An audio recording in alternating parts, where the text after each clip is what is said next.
আজকের মানববন্ধনের বিষয়বস্তু হলো আমরা সরকারকে বিভ্রান্ত করার জন্য এই মানববন্ধন করি নাই।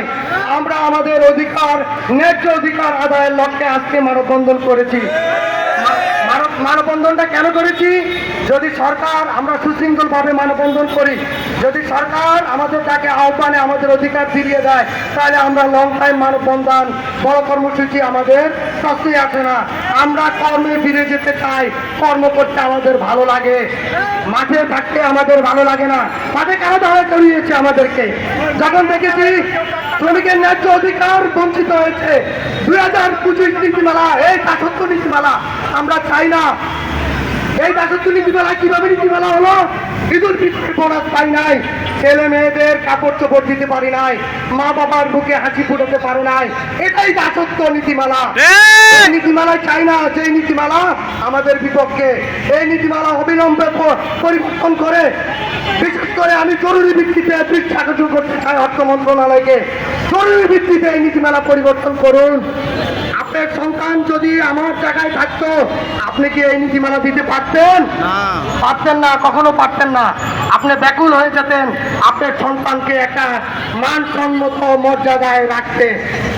2025 নীতিমালা পরিবর্তন করে অবিলম্বে 30 দিনের বেতন নির্ধারণ, ছুটি, উৎসব ভাতা, অধিকার ভাতা, নারীর মাতৃত্বকালীন ছুটি, এটা আমাদের ন্যায্য অধিকার। বাংলাদেশ দৈনিক মজুরি ভিত্তিক কর্মচারী সমিতির ন্যায্য অধিকার।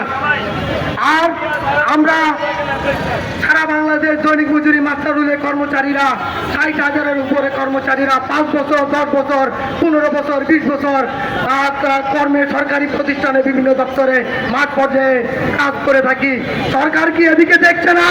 অর্থ মন্ত্রণালয়, জনপ্রশাসন মন্ত্রণালয়, প্ল্যানিং পরিকল্পনা মন্ত্রণালয় কি দেখছে না? আমাদের বিষয়ে পরিকল্পনা গ্রহণ করুন, আমাদেরকে শূন্য পদের বিপরীতে রাজস্ব খাতের ব্যবস্থা করে দেন। যেখানে পদ নেই সেখানে পদ সৃষ্টি করে রাজস্ব কাজের প্রক্রিয়া করে দেন। আমরা এই সরকার, শ্রমবান্ধব সরকার, মাননীয় প্রধানমন্ত্রী সরকার, মাননীয় প্রধানমন্ত্রী জনাব তারেক রহমান অবিলম্বে আমাদেরকে নীতিমালা পরিবর্তন করে 30 দিনের বেতন দিতে পারবেন।